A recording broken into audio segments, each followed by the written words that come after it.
Greetings to you all, and welcome to this day 2 of the Art of Justice. I am Dr. Kyle Brooks. I am a professor here at Methodist Theological School in Ohio, and it is truly a pleasure and a privilege to be with you all today. My role today is to guide us collectively through a time of meditation and centering. And I'm a firm believer that in order for us to do the work that justice requires, and I would even say demands, we ourselves must be in a place of deep grounding, a place of understanding, a place of hope and clarity. And my hope is that in this time, we can gather ourselves, gather our energies, and ground ourselves in the good and necessary sensory moment. There is no time but now. There is no place but where you are. And so I invite you in this time of centering and meditation to draw in. I invite you to be aware of yourself, of your body. Our bodies are our first instruments.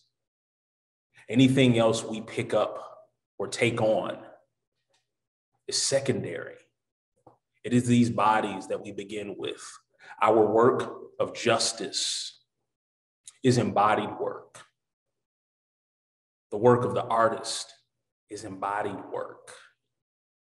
So we must be sure to care for and to love and to embrace these bodies. We need to be in tune with them. We need to be open and receptive to how our senses are indeed first teachers. I begin with these words from the poet Margaret Atwood. Touch comes before sight, before speech. It is the first language and the last, and it always tells truth. Touch as our first language is a reminder that we are meant to feel. We are meant to intimately know, be aware of, be acquainted with feeling, the sensation of laying hold to something, the feel of the morning dew on the grass beneath our feet, the feel of the sun shining on our faces, the feel of a child's kiss on our cheek.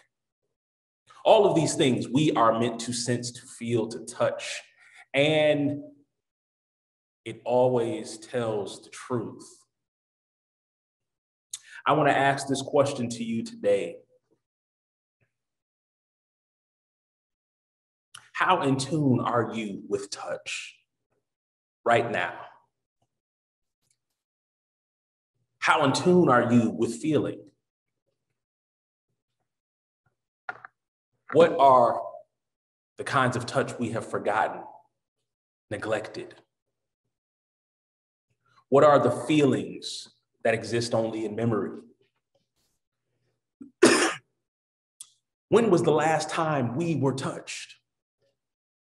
The last time we felt those familiar spaces, those familiar places, familiar people? When was the last time you hugged that loved one? I invite you right now to remember, to allow your body to access its sacred memory. I invite you to remember the goodness of touch.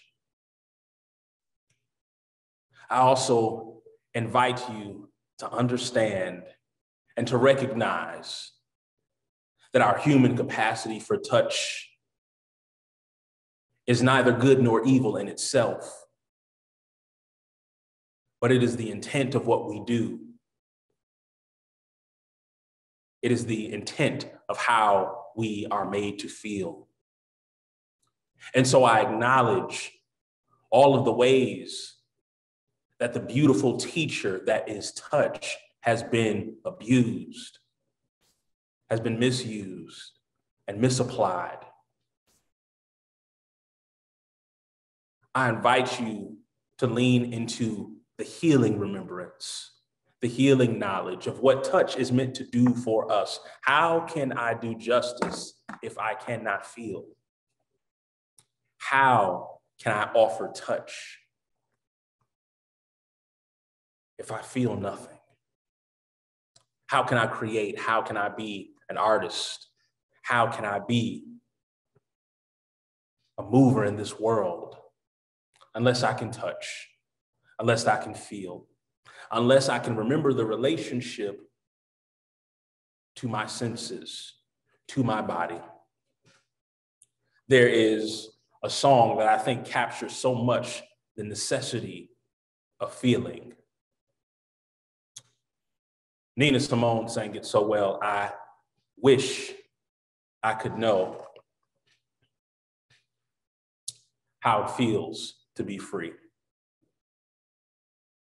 And I invite you to listen to these words and to these sounds. I invite you to remember that freedom is also a feeling. It is an embodied reality. I believe Nina Simone knew that. I believe she could sing those words because she understood that freedom is also a thing we feel our way towards, that feeling is also a form of knowledge. It's a way of understanding in our bodies what words cannot always convey. And so I offer these beautiful words from Nina Simone.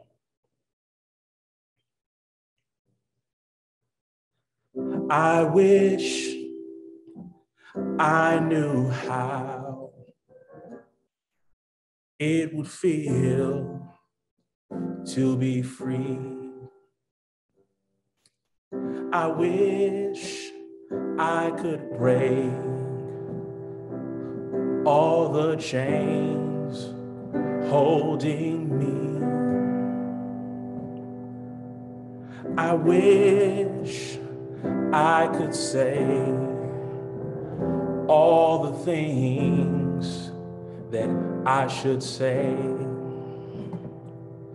Say them loud, say them clear,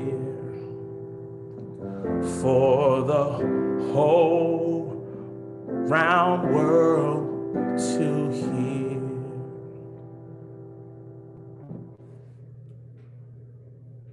I like that she ends this line, for the whole round world to hear. It's an invitation to remember that hearing is a critical sense for justice, for the making of art. How can we know what we're feeling if we don't listen to our bodies? How can we know the mind of another if we do not listen to the depths of their souls? How do we learn to listen? Well, it starts when we're babies. Babies learn to speak by repeating what they hear. But even children who are hard of hearing or unable to hear are still able to sense sound through vibration, through the body. So we're reminded that our senses are not disconnected. They are, in fact, a village of teachers, reminding us how to be ourselves, inviting us to grow into ourselves. Listening reminds me that there is a sound in the world. There is something to be heard, something to be remembered. And when I think of listening, I think of the great theologian and mystic Scholar Howard Thurman, he wrote these words: "There is something in every one of you that waits, listens for the sound of the genuine in yourself. And if you cannot hear it, you will never find whatever it is for which you are searching. And if you hear it and then do not follow it, it was better that you had never been born. You are the only you that has ever lived. Your idiom, your unique signature, is the only idiom of its kind in all of existence. And if you cannot hear the sound of the genuine in you, you will all of your life spend your days on the ends of strings that somebody else pulls." Friends, in the work of art and the work of justice, do you hear the sound of your genuine? Do you deeply understand the unique signature that is your life, that is meant to be written on the hearts and minds of others? Have you understood what it is to tune in, to listen intently to the beat of your heart, to the drum in your soul? Thurman reminds us there can be no art, no justice without listening. We must learn to hear one another. We must find ways to understand and comprehend who the other is.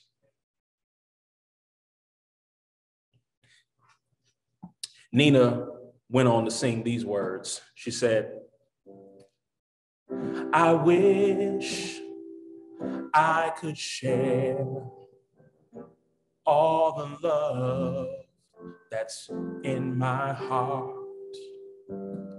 Remove all the bars that keep us apart.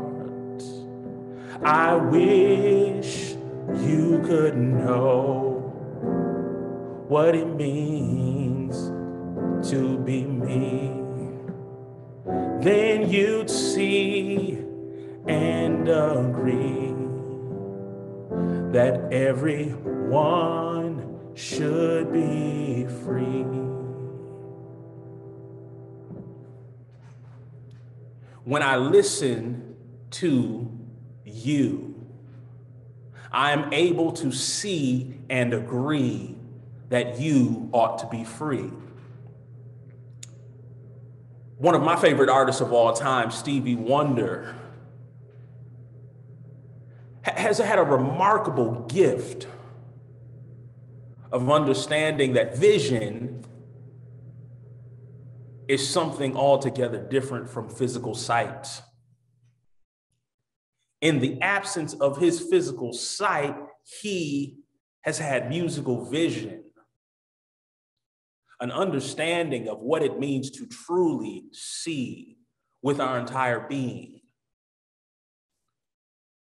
I love his work because he understands acutely, kinesthetically, bodily, what James Baldwin said about the artist. James Baldwin said, "The role of the artist is exactly the same as the role of the lover. If I love you, I have to make you conscious of the things you don't see." I believe some of the most powerful art ever has been that which forces us to confront and become conscious of the things we don't see. It redirects our attention, redirects our focus, places us in conversation with the deep, the difficult, the murky, some would say the funky stuff of life. And that's good. Sometimes we gotta lean into the funk. We have to lean into the difficult, into the deep. That the artist is the same as the lover, that art at its heart is about love. And indeed, how can justice be about anything but love? How can I seek the welfare and well-being of all if I have not love? If there's not love in my art, if there's not love in my justice, if there's not love in my creativity, I am simply making empty vessels devoid of what they most need. A spirit, an ethos, an empowerment of love. And it is from a place of love that we are able to give our best to this labor. It's from a place of love that we are able to be restored and renewed, regenerated by what is in our hearts and our minds.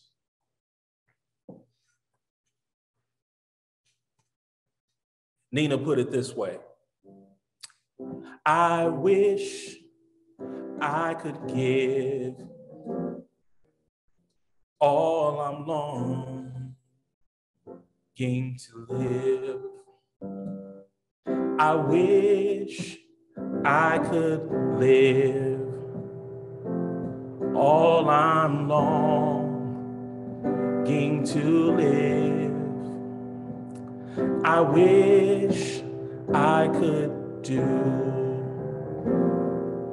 all the things that I can do.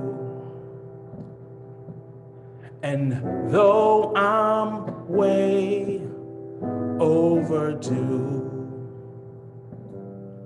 I'd be starting anew.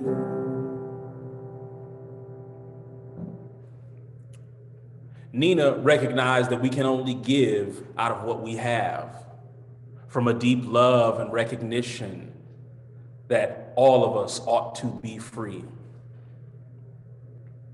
I'm reminded that historically, freedom has been a difficult and challenging proposition.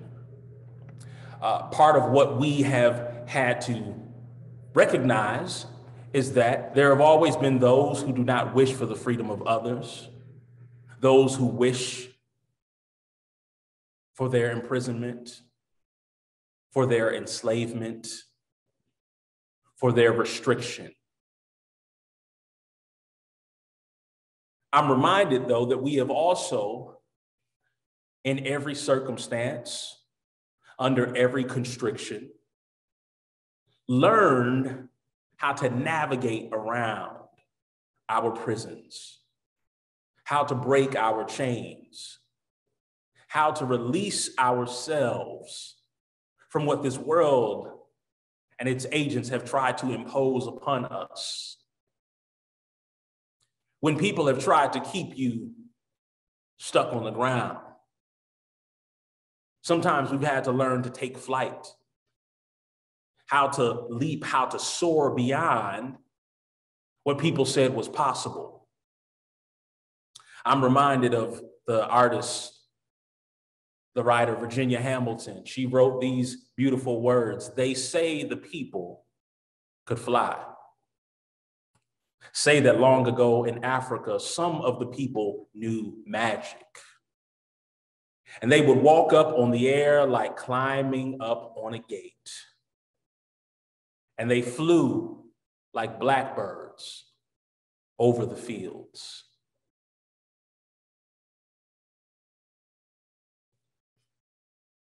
I'm a firm believer that the work of justice making requires a little bit of magic. I'm a believer that our finite resources, our material resources, are not enough to do what justice demands.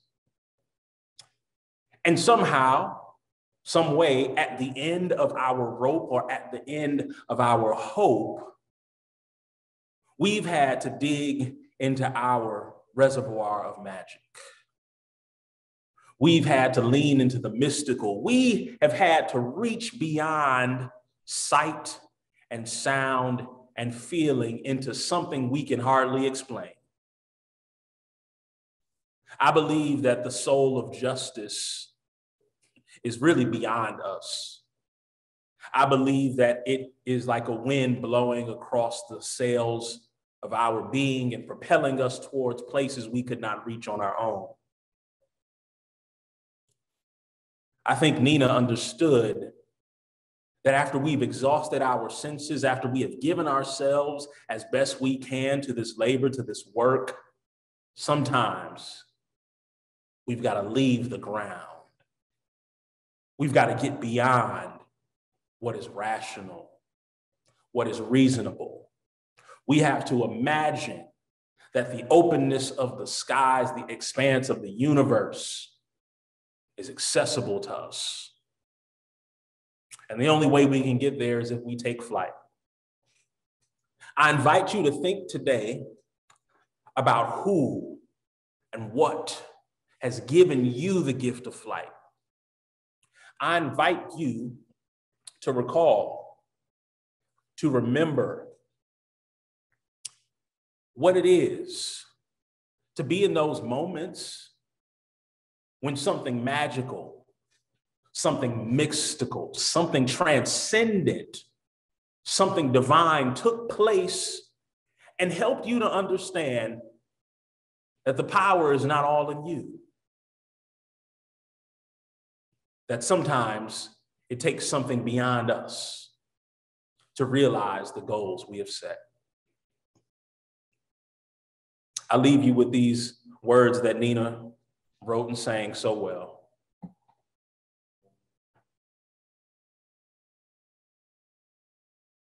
Well, I wish I could be like a bird in the sky. How sweet it would be if I found I could fly. I'd soar to the sun and look down at the sea. Then I'd sing, 'cause I know how it feels to be free. My friends, I hope that you can remember what it feels like to be free. I hope that you do not forget that feeling in your bones, that knowledge in your breath, the understanding in your listening, and the faith in your vision. I hope that the rest of this day invites you deeper into that understanding, into that recognition. And it is my hope that we all, each day, do the work to restore our senses, that we remain instruments of feeling. And may God empower us, renew us daily with that understanding. Be well.